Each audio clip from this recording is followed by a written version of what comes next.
Hi, I'm Dr. Scott Weiss. Today we're going to talk about lumps and bumps around the knee. I'd like to thank Sonosite for giving me the opportunity to present some interesting cases to you.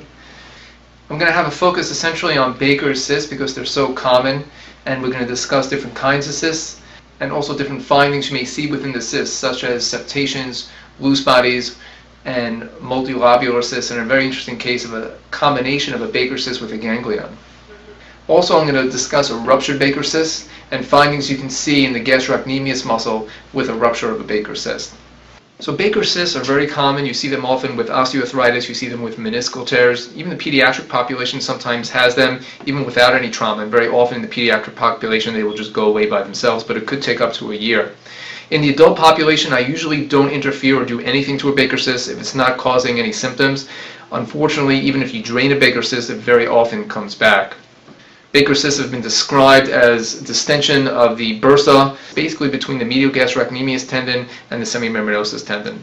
Patients that are over 50 years old, 50% of those patients have communication with the knee joint. And when you diagnose a Baker's cyst, you want to be able to see a stalk that is basically between the medial gastrocnemius tendon and the semimembranosus tendon. Baker's cysts usually are located distal to the joint, right over the medial gastrocnemius muscle. If you start noticing a cyst more proximally, then you start thinking more of a ganglion type of cyst.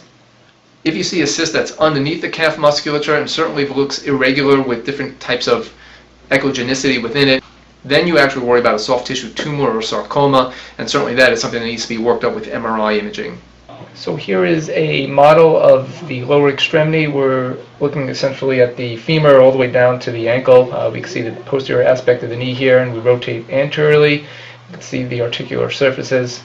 Most of our focus again is going to be the posterior aspect of the leg.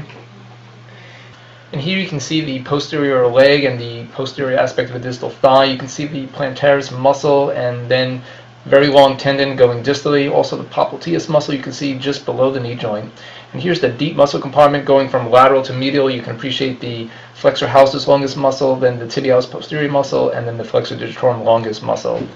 The plantaris tendon actually is just superficial to the soleus muscle, which you do not see here. Here we are, we're going to a more involved model with muscles of the hamstrings. You can see the short and long head of the biceps femoris muscle laterally, and then medially you can see the semimembranosus muscle slash tendon with the semitendinosus muscle slash tendon above that. Baker's cyst you can see above the medial gastrocnemius muscle, and within this Baker's cyst you can see some loose bodies and septi. Here on a sagittal type of perspective you can see how it just lies superficial to the medial gastrocnemius muscle, making it a relatively safe bursa to aspirate. And here we are, we're kind of looking at it from below, and here's our probe. Now when you do an ultrasound study of this, you want to make sure you cover both axial and sagittal views. When you do sagittal views, you want to make sure you cover both the medial and lateral aspect of the bursa, which you can see the probe moving on both sides of the bursa here. And here again is another sagittal view of this bursa, and again you can appreciate how there could be septi both distally and proximally, and loose bodies throughout the Baker's cyst as well. When you decide to aspirate and inject these, basically you have the probe in a sagittal perspective or long access to the Baker's cyst, and you can see how you may have to puncture and go through different septi in order to drain the entire Baker's cyst. Here's just a close-up view of how the needle may have to penetrate the septi in order to aspirate the entire cyst. You'll see in some cases that you may not even have to go through the septi in order to drain the cyst. That really depends if the septi is completely separating the Baker's cyst or not. And here we are going back where you can appreciate the C-shaped Baker's cyst with concavity going lateral. And you want to make sure that the Baker's cyst is essentially superficial to the medial gastrocnemius muscle. If you start seeing a cyst which is going into the muscle, below the muscle, then you actually start worrying about a neoplasm such as a sarcoma. If you see fluid tracking distal to the Baker's cyst into the medial gastrocnemius muscle, then a ruptured Baker's cyst is probably your diagnosis. Baker's cysts are usually caused by fluid that extravasates from the knee joint posteriorly through a weakening of the capsule. Occasionally you could just get local irritation of the semimembranosus medial gastrocnemius bursa. But again, often a Baker's cyst is caused by arthritis or perhaps meniscal pathology causing fluid which then extravasates posteriorly. In this case, you can see a Baker cyst that has a septum in it, in the distal third of it, and actually to drain this cyst, we didn't even need to breach that septum, we just needed to put the needle just proximal to it. Usually, however, in most cases, you need to breach the septum in order to get different compartments drained of the Baker cyst. This is a case of a 52-year-old female complaining of 5 months of pain in her right leg. Most of the pain seems to be posterior.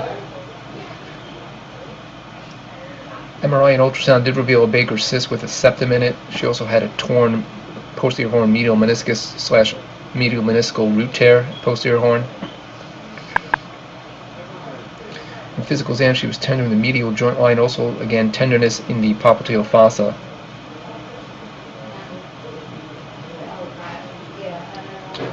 Here we are starting our diagnostic ultrasound with a comparison view of her normal side on the right side. We're just going through a medial gastrocnemius muscle and soleus muscle underneath that. And here we are in a sagittal view, and we can see her Baker cyst with a septum in the distal half of the Baker cyst.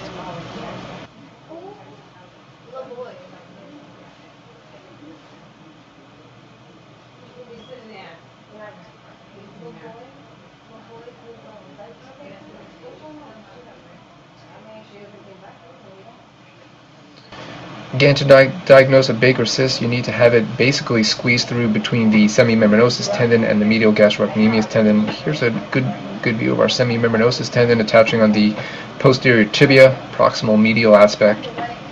And there's the MRI as well.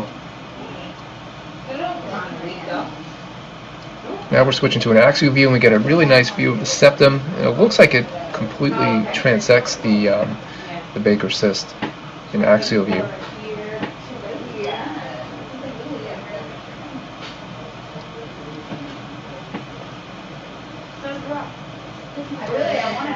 Here are some MRIs just to show you again the anatomy of Baker cysts and how we classify them. Here's a good breakdown of her musculature in an axial view of her knee. Here we are just scrolling through and can see that Baker cyst start to form, and you see how it squeezes out between the semimembranosus tendon and the medial gastrocnemius tendon. Here we are just focusing again on those cysts, on that cyst with those two tendons.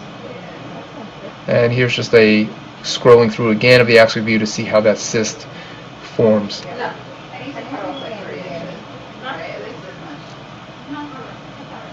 Here's a sagittal MRI, and just to look at it again, you can see the medial gastrocnemius tendon, and then as you go more medially, you will see the semimembranosus tendon start to come into play as well.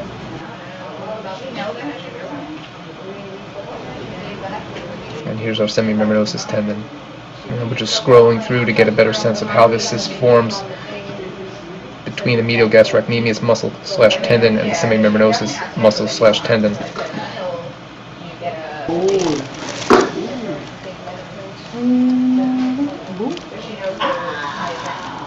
That was not painful. That's me just going in. Okay, we're starting our procedure. First.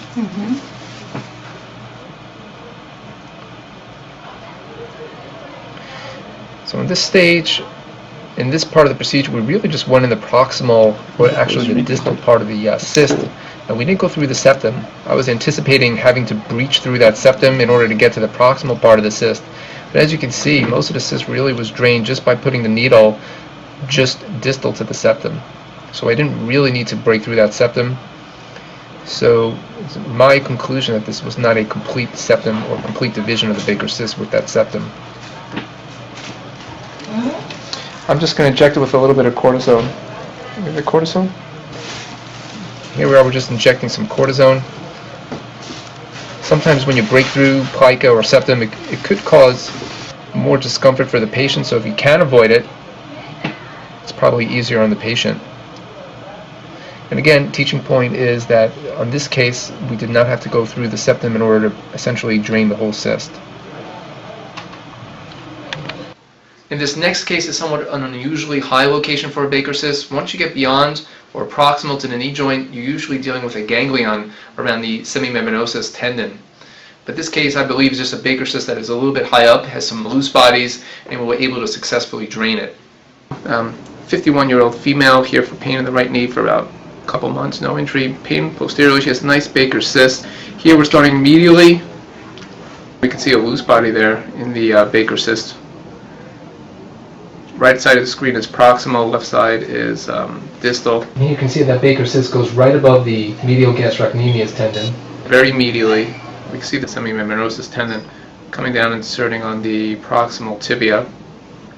And you could easily mistake the PCL for the semimembranosus tendon.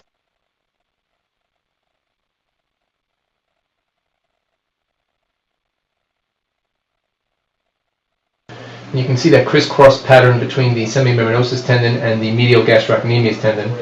We're going a little bit lateral, and we can see that cyst just kind of come into view there. Again, loose bodies proximally in the cyst and septation distally. Now we can see the medial gastrocnemius muscle and tendon going right underneath the cyst. Now we're going to take a little axial view. Right side of the screen is medial, left side is lateral. We're starting basically above the cyst, or now we're going down.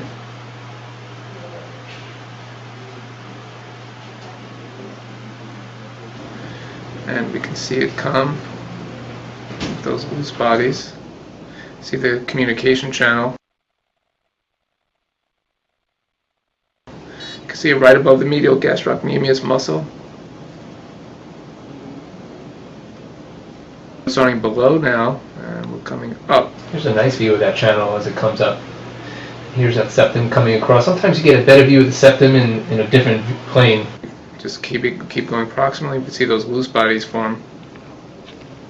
So one thing you don't want to do, you can look at the cyst. If you think that little black circle next to it is part of the cyst,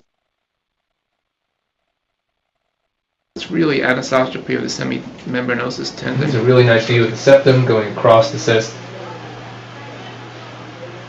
Here we're going to start our aspiration.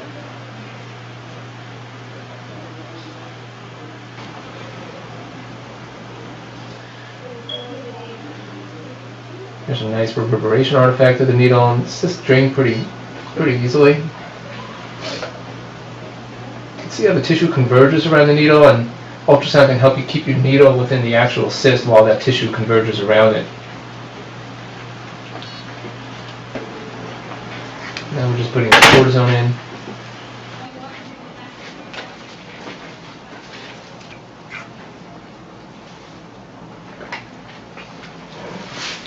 This is a very interesting case of a very large Baker cyst that I drained twice and it kept coming back.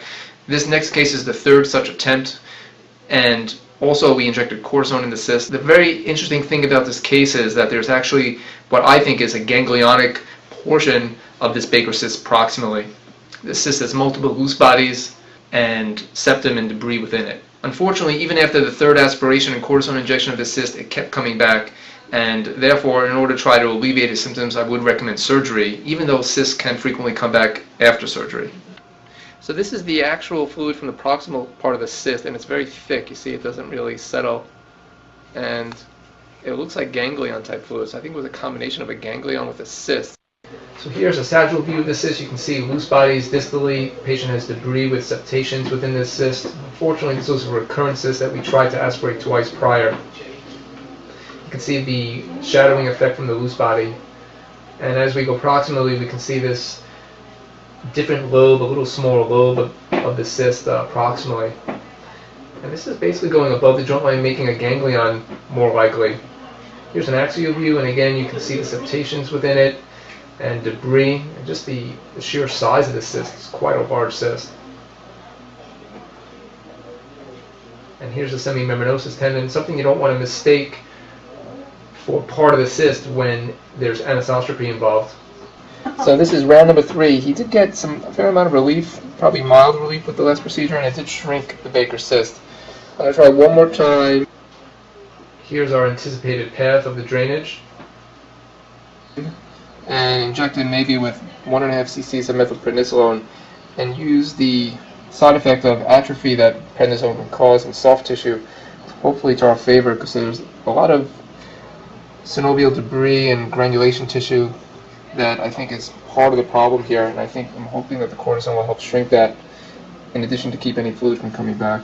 So here's the beginning of our procedure. We're going in from a distal to proximal approach, and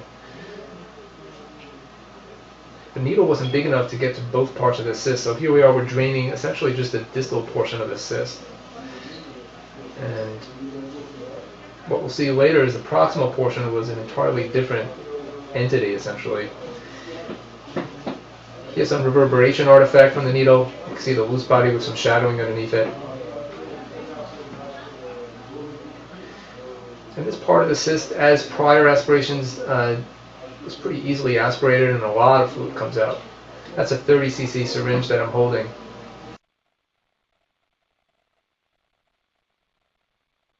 Here's an axial view, and you can see the tip of the needle highlighted. This gives a good medial lateral aspect of the cyst and where you are in that dimension.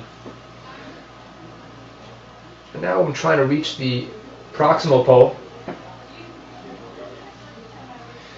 I'm trying to reach the proximal pole, and unfortunately I couldn't do it. There's a little gap here that you can see between the needle tip and the ganglionic portion of this cyst. So before you start going this proximal, you're basically right in the popliteal fossa. You want to make sure that you can identify your popliteal vessels. And here's clearly the popliteal artery. So we basically just moved our needle proximally and went into this ganglionic portion, and out came this thick, darker fluid, certainly more indicative of a ganglion versus a Baker cyst. Here we're on our axial view again. You can see your needle tip, and you can see how close we are to the popliteal vasculature. And here we are just injecting with some cortisone in the hope that it will keep the cyst from coming back. So here are the loose bodies in the Baker cyst. I can actually feel them now. Before they were just buried under the fluid. But now I can see my finger kind of rolling above these hard little pebbles. I don't think they're going anywhere. They're just in his soft tissue from that Baker cyst. We injected him again with a little more than 2 cc's of cortisone, of methylprednisolone. I'm hoping that will atrophy soft granulation type tissue within the cyst and hopefully keep that inflammation down from coming back again. This is the last time we're going to do it though. If that doesn't work, then the only thing that's going to work is surgery. Okay.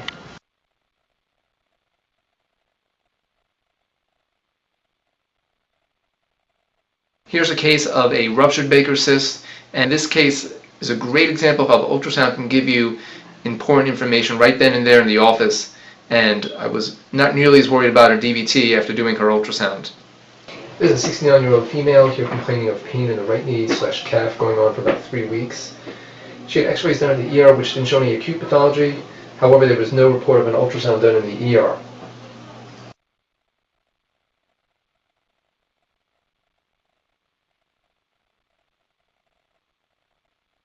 Here's a sagittal view of her right knee in the popliteal fossa as well as an axial view, and we can see a fairly sizable Baker cyst.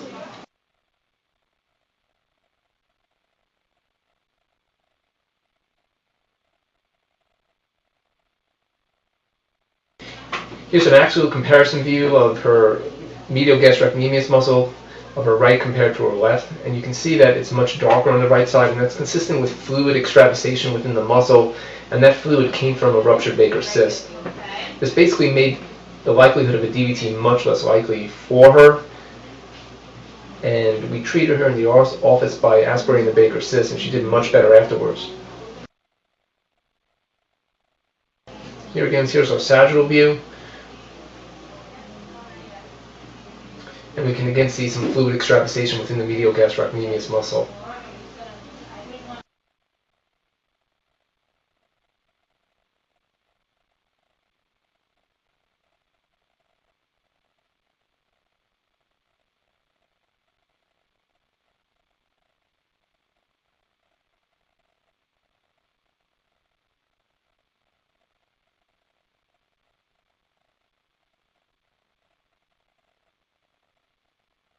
And here we are in sagittal view of the Baker cyst. We're going in with a needle now and essentially draining the Baker cyst. We basically drain from the distal pole. And here's a post-aspiration MRI, and the Baker cyst came back, which unfortunately happens quite often, but you can see how some of that fluid basically extravasated distally from the Baker cyst. This is a case where ultrasound can really help you right then and there in the office to differentiate whether this is symptoms simply from a ruptured Baker cyst versus an actual DVT. This is a case of a lady that has a ganglion cyst at the origin of the medial gastrocnemius muscle, and she suffered pain posteriorly. We were able to drain approximately 30% of her cyst with ultrasound guidance, and this caused significant relief for her pain. In this situation, you definitely need some sort of imaging guidance for your needle because this ganglion cyst was right next to her popliteal artery and vein and tibial nerve.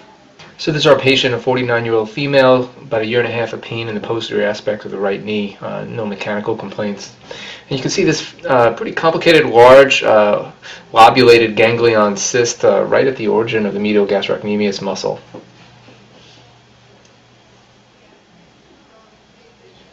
This is our patient, 49-year-old female. She has a multilobulated ganglion cyst, posterior lateral distal femur, causing her pain in the back of her knee. This seems to cause some sort of burning type of pain, radiating anteromedially.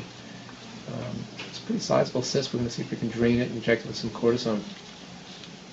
Here I am pushing on the outside of her knee, the lateral part, and we're just going to try to enter on the very lateral part of it, try to avoid going medial to avoid any of the major vessels.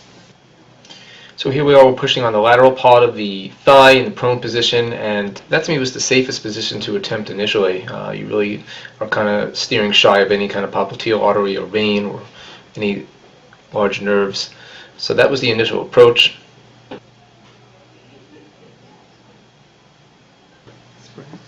Alright, just going to feel some cold spray and a little pinch. So here's our patient lying prone. Her head is at the right side of the screen, feet is at the left side of the screen. And we're using a pretty large gauge needle here.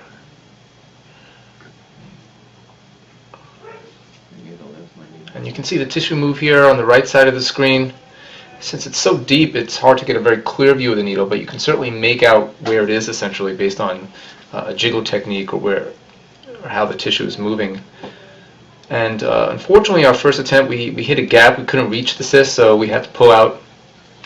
I can try one more time. I'll try a different approach. So here we are. We're going to try a more posterior approach. This is a little more dangerous. As you can see, we're closer to the popliteal artery and vein and the tibial nerve.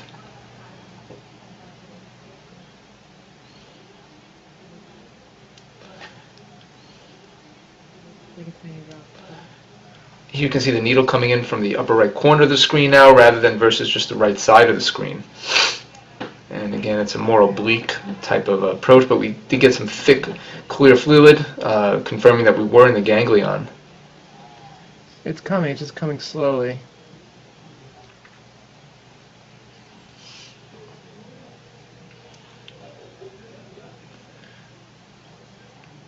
Here you can see the needle tip and one of the lobules of the ganglion.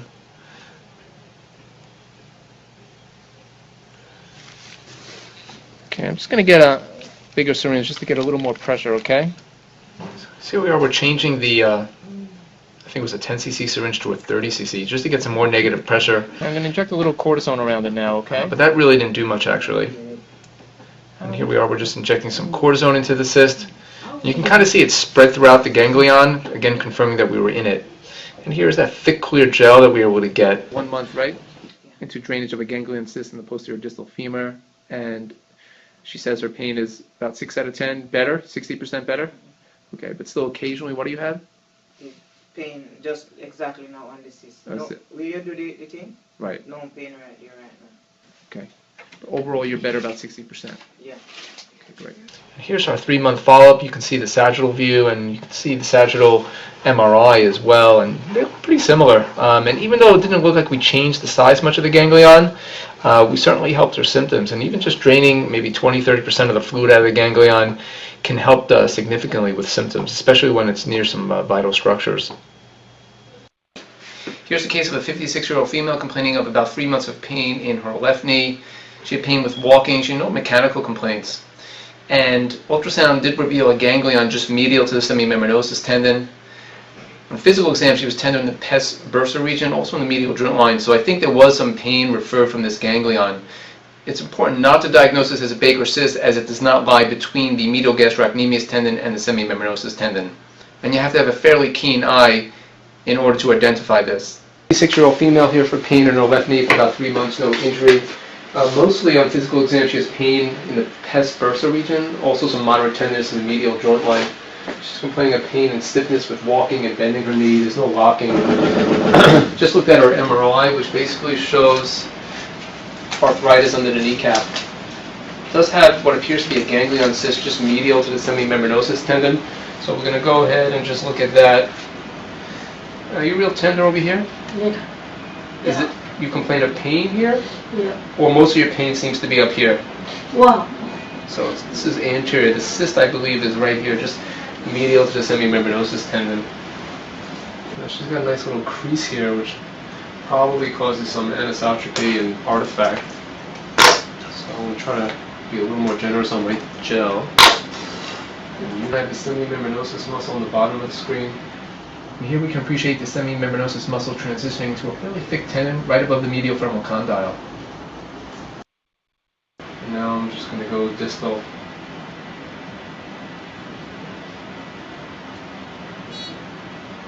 Here is that ganglion, I believe.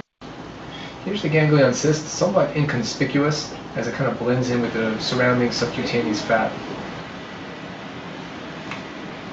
A little bit tender in there, huh?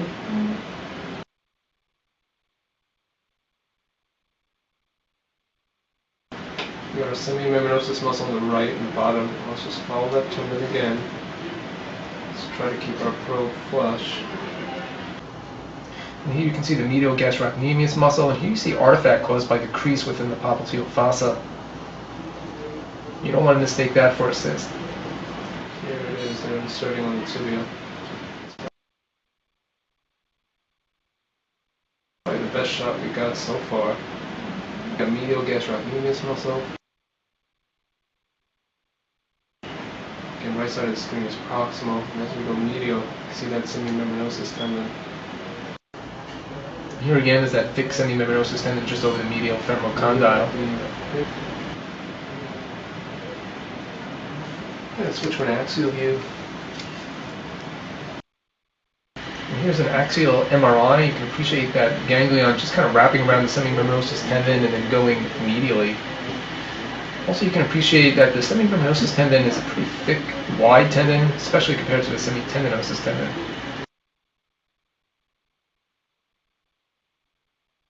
Right side of the screen is medial. Here we are, we're looking at the semimembranosus tendon, anisotropy of the tendon as we toggle the probe. Here again, we're right above the joint line. You see the semimembranosus tendon, and then you can see to the left the medial gastrocnemius tendon.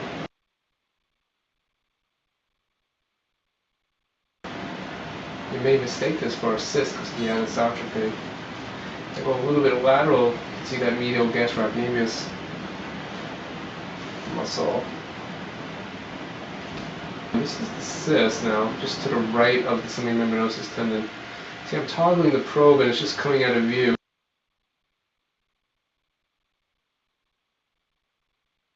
But it doesn't light up like a tendon with anisotropy. It's just going out of view because the probe is just angling away. Now, watch what happens when I go over the semimembranosus tendon and I toggle it, semimembranosus tendon. Now you can see that tendon.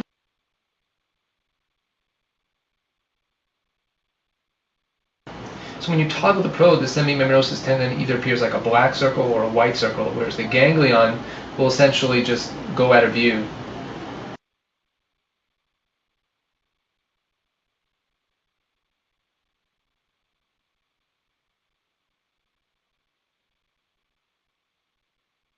This is a case of an 11-year-old boy who presented essentially with a lump behind his knee for about 6 months prior to seeing me. There was no injury, there was really no pain in his knee. Ultrasound did show a Baker cyst. We did an MRI because I was concerned for any kind of intra-articular pathology, and we did actually find a very subtle osteochondral defect at the posterior medial femoral condyle. After about 3 months of rest and avoiding any sports, the Baker cyst went away. So here's our 11-year-old boy complaining of about 6 months of a lump in the back of his left knee. and really no symptoms other than just this lump. Physical exam really didn't show much other than a large mass in the back of his knee. Here's our sagittal view, and we can see the Baker cyst. We can see the semimembranosus muscle transitioning into the tendon, and you can appreciate how thick his hyaline cartilage is over the medial femoral condyle, and this is typical in the pediatric population. You can also see the medial gastrocnemius muscle and tendon nicely here as well.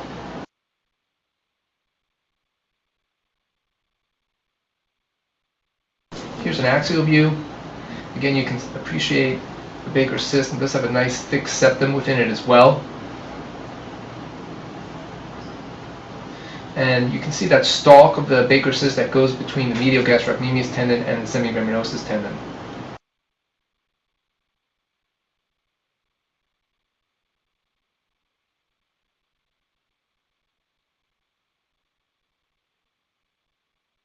And here's that subtle osteochondral defect over the posterior medial femoral condyle, which I believe was the cause for this Baker cyst. This next case is of a lady with a ganglion cyst just posterior to the PCL. It's important not to mistake this for a Baker cyst. It does not lie between the tendons of the medial gastrocnemius muscle and the semimembranosus muscle. On exam, she did have some pain palpation in this region, and essentially just reassured her it's just a simple cyst.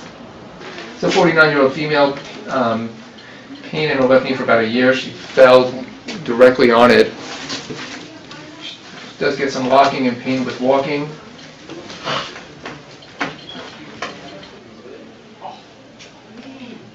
MRI did show a small tear of the medial meniscus and a free edge tear of the lateral meniscus. She has significant diffuse osteoarthritis, also a Baker cyst, and she does have a ganglion of the PCL as well.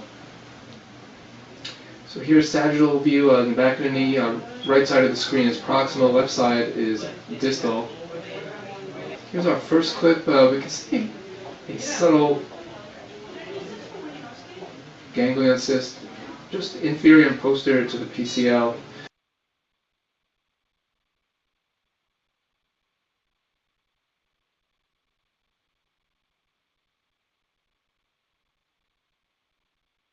It's right under the popliteal vasculature. Put some color on it just to make sure I'm not mistaking it for a vein or an artery. Here's that cyst, and we can see that there's no color flow in it, so that does confirm it's a cyst. You can see the PCL right underneath it. Kind of have to go deep with this ultrasound so the structures are not entirely clear. Now, this structure does not go between the tendons of the medial gastrocnemius muscle and the tendon of the semimembranosus muscle, so it does not qualify as a Baker cyst. Now we're going to switch to an axial view of it. Right side of the screen is medial, left side is lateral. I'm starting up basically just above the joint. We're going distally. Here we are again. Just below the popliteal vasculature, we can see that cyst come into play.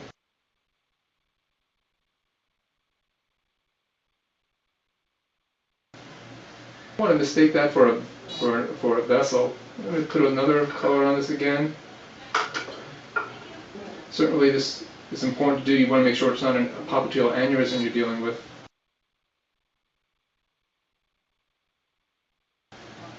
And we're just right in the view of that cyst.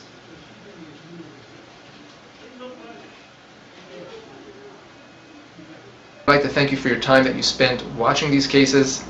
I hope that I've demonstrated that ultrasound can change the way you manage patients and hopefully elevate the standard of care that you give patients. Again, I appreciate your time and attention, and I'm looking forward to sharing some more cases with you in the future.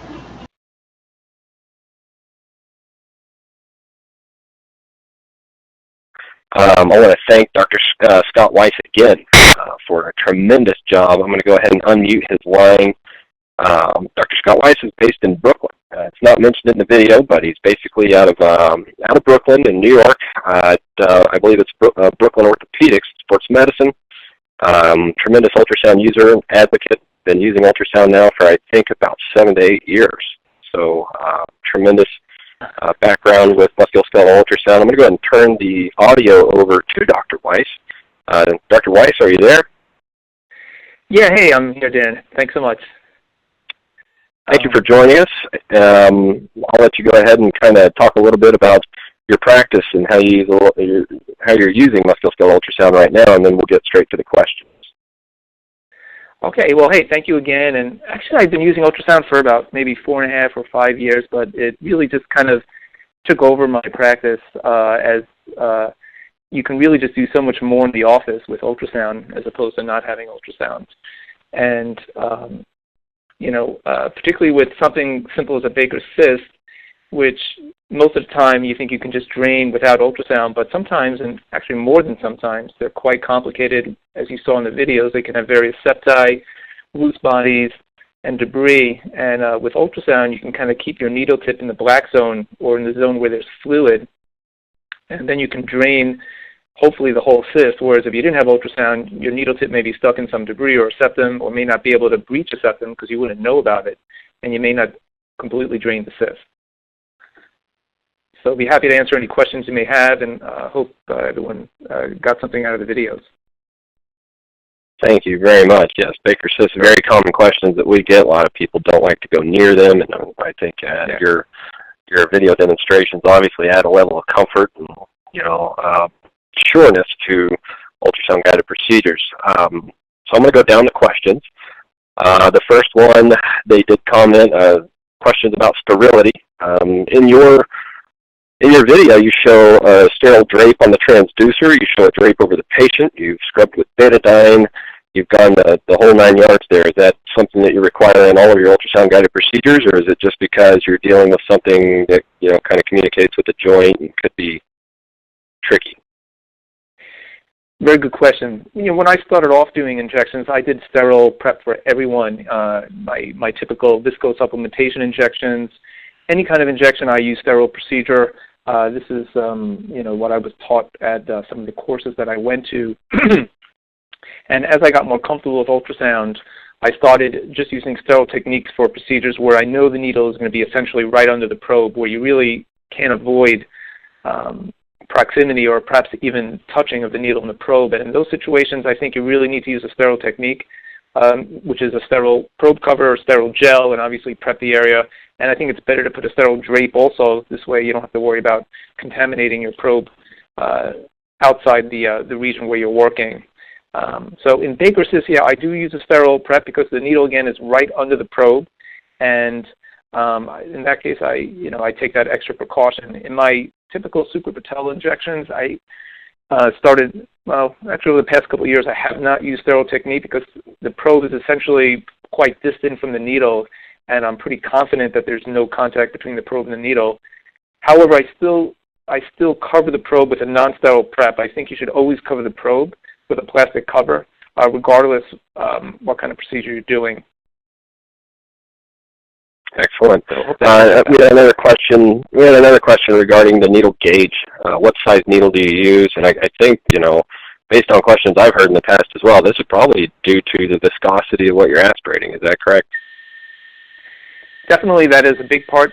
So any kind of ganglion cyst, there was one Baker's cyst that actually had a ganglionic type of portion to it where it was very thick, viscous fluid. In those situations, you want to use at least an 18-gauge needle. There have been times where I actually used a 16.5-gauge needle for, let's say, like hematomas or even ganglions, which makes it much easier to aspirate. You're actually causing less pain to the patient, I believe, if you use a bigger needle, because you can just drain it much more effectively. The needle can just stay in for much less time as opposed to using a smaller needle. And I think the fact that the procedure is quicker with a bigger needle makes it less painful. So for Baker's cyst, usually the fluid is pretty thin. It's typically just like joint fluid in the Baker's cyst. So the viscosity is really not much an issue with the Baker's cyst. But there could be debris in there, kind of like synovitis within a suprapatellar pouch. And in those cases, it's better to use a bigger needle, less likely to get clogged. Okay, we had another one. Yep. Go ahead. Sorry to cut you off. Go ahead. Just for any aspiration, I use at least an 18-gauge needle, even if there doesn't appear to be much synovitis or thick fluid, just because it makes it, again, much quicker. Okay. Do you follow these up with any kind of injectate? Do you put any steroids in, or do you just aspirate and leave it alone? Usually, yeah, almost always I inject cortisone in the Baker's cyst after my aspiration. And, you know, I guess there was some concern about aspirating Baker's cyst. I'm usually in no rush to aspirate a Baker's cyst unless it's really causing discomfort, because they often come back. And they're usually indicative of arthritis in the knee. Sometimes a meniscal tear can do it. And, you know, if the underlying problem is still there, very often they do come back. But in my experience, though, when people have a lot of pain and you drain it, they do get relief. And it usually lasts for a while, at least several months, or sometimes it just kind of takes care of the problem. And when they do come back, it may not come back as big. So I do think it's worthwhile draining the Baker's cyst, but again, only in certain situations. Okay. Do you aspirate, or do you have to aspirate the front of the knee anytime you're attacking a Baker's cyst? That's an excellent question. Yes, you should check the suprapatellar pouch to make sure that there's no significant fluid in the suprapatellar pouch, because then when you drain the cyst, it may just fill up right away. So you want to drain both compartments. Now the question is, which order should you do it? I guess technically it probably makes sense first to do the suprapatellar pouch and then the Baker's cyst. But you know, either way, it sounds like it can fill up. Even if you drain the Baker's cyst first, I mean, if you drain the suprapatellar pouch first, you know, that fluid from the Baker's cyst, who knows, it may escape into the suprapatellar pouch and then come back. So it's a little tricky, but in my experience, I don't think the fluid moves that quickly from the joint to the Baker's cyst.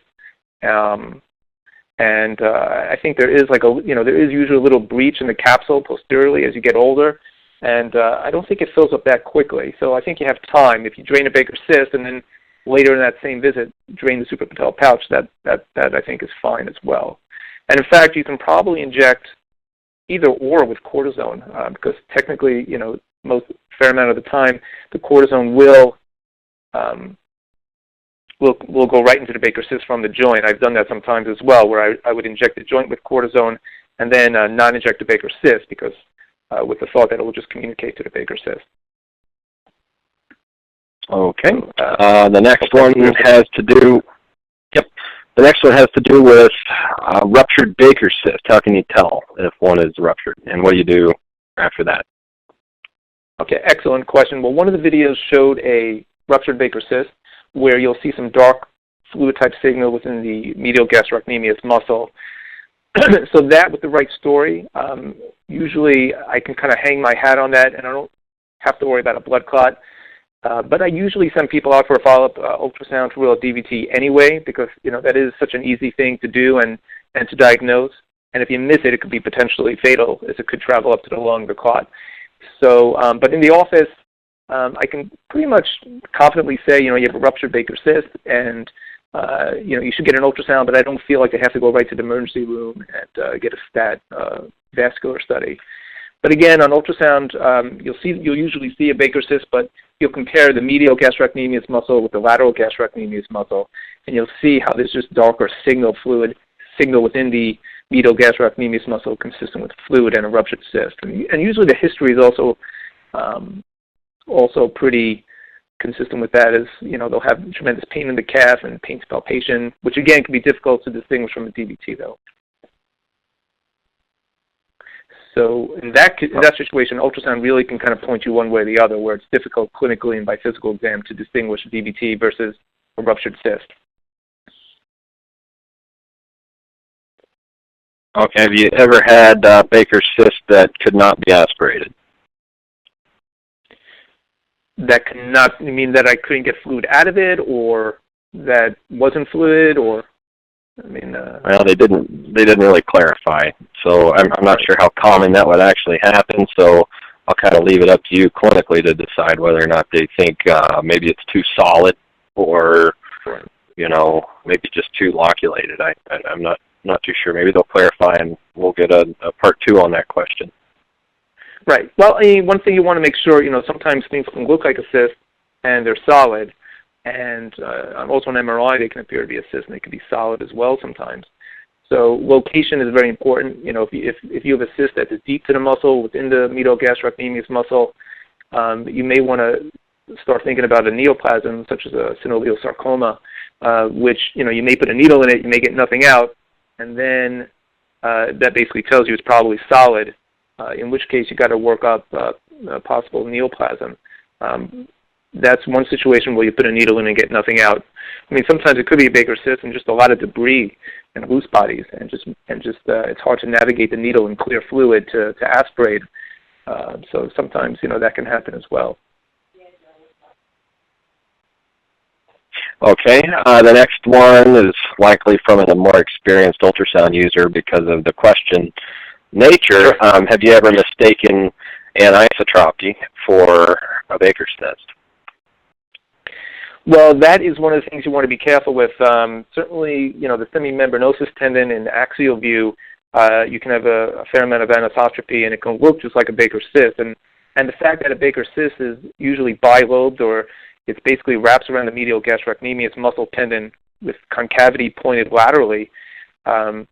Sometimes you may mistake one of those lobes for sometimes you may mistake the semimembranosus tendon for one of those lobes of a Baker's cyst. So certainly you have to be careful with anisotropy, particularly with the semimembranosus tendon, because that tendon is pretty wide and big. So when there is anisotropy of that tendon, it's fairly sizable and it can look like a cyst. That's why you really got to toggle your probe and make sure you're not mistaking a tendon for a cyst. Great answer. Great answer. As of right now, we are out of questions. So if anybody has any more questions to submit, now would be the time. Sure. I'd be happy to stay on the line. Any other? Yeah, I was going to ask Dr. Weiss, in your learning curve, how long would you say it took for you to become proficient in distinguishing solid versus cystic masses on ultrasound, and in the case of Baker's cyst especially? What was that learning curve like for you? That's a great question, and that's again one of the things you want to make sure you don't mistake a solid mass for a cyst.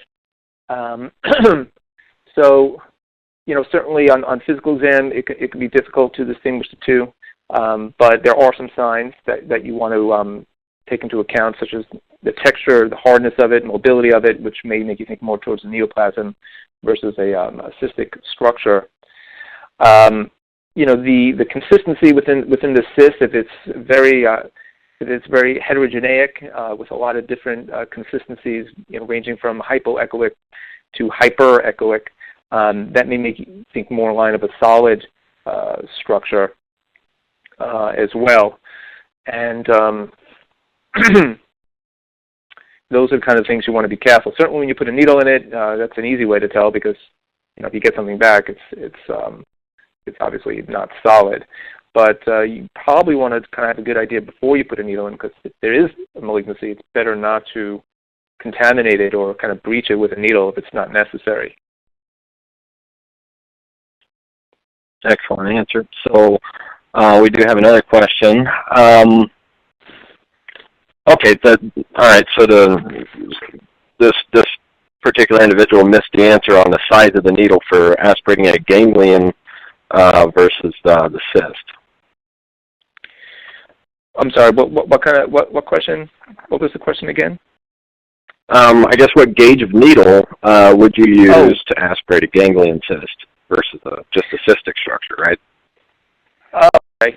I mean, a ganglion, usually you can get away with an 18-gauge needle. That's probably the smallest I would use.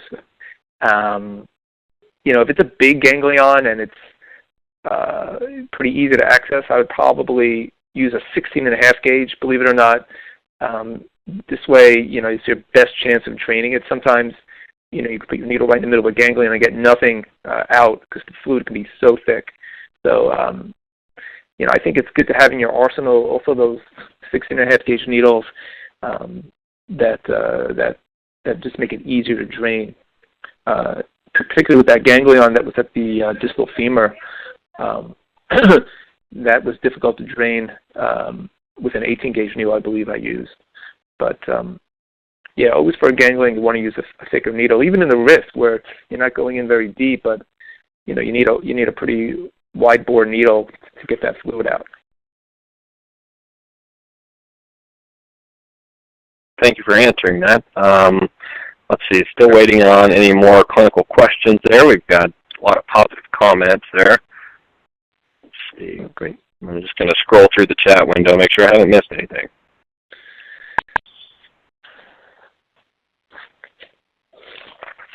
We'll wait just a few more minutes for anybody that wants to go ahead and get another question in. If not, being into the day, we may be also approaching the time everybody's trying to get offline.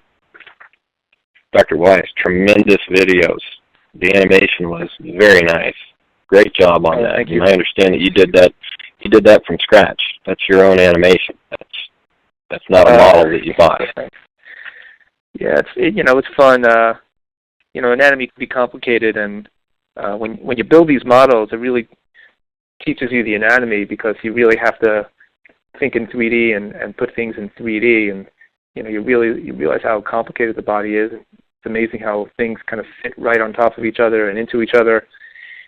So modeling actually kind of forces you really to learn the anatomy well, and that's what ultrasound is really about, is knowing your anatomy and knowing what's normal and what's abnormal. But I can't stress enough to really constantly review your anatomy. The better you know your anatomy, the better you'll be able to figure out what you're seeing on ultrasound. Now we did just get a comment about the cold spray being used on transducers, and I want to comment, as somebody that's direct from the factory here, on the safety of the transducer rubber with cold spray. I'm going to encourage anybody that uses cold spray around the ultrasound to cover the transducer to protect it, because that cold spray will degrade rubber and plastic, and if you commonly use tegaderms to cover your transducer, which we don't necessarily recommend. I know lots of people do it because they're sterile, but it's not the intended use of a tegaderm for a few reasons. People that use tegaderms with cold spray find that the cold spray melts it to the transducer, so that it will actually bond it to the probe, and things start looking pretty ugly. If you do not cover your transducer when using cold spray, you will degrade the rubber surface, and it will become brittle. The comment that we had was from a sonographer of 17 years. She's now in sports medicine. They had a transducer get damaged to the point of being so dangerous that it could have actually electrocuted a patient. This is over the past years, I assume.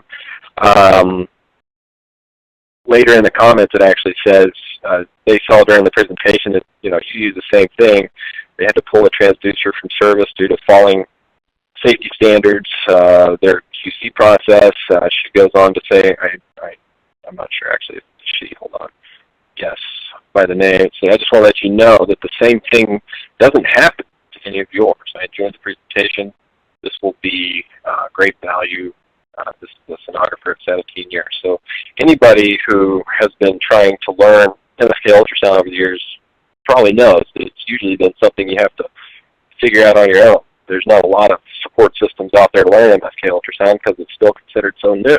So that's what makes a presentation like this a treat. To have somebody as experienced as you, Dr. Weiss, getting on and helping these guys troubleshoot so that they don't have to go through all the troubleshooting process. But, in closing to that comment, I noticed, with your level of experience, you use the transducer cover. That protects the transducer in many ways in terms of sterility, the patient, but also using that cold spray. I would never recommend anybody use that transducer bare naked with no probe cover while spraying the cold spray. That will actually degrade the surface of the transducer. Sure.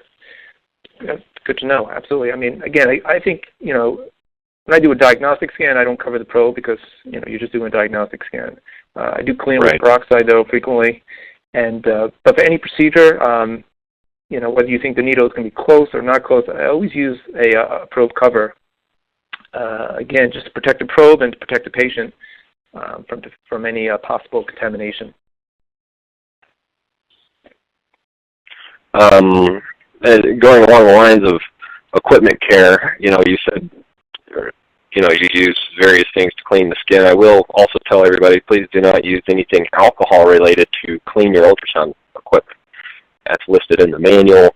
In your manual that came with the equipment, and I believe on our website, is a list of approved cleaning agents.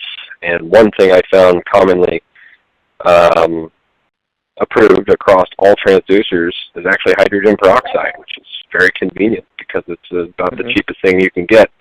It doesn't necessarily sterilize everything to the point of some of the other cleaning chemicals, but we just want to caution everybody to read your labels.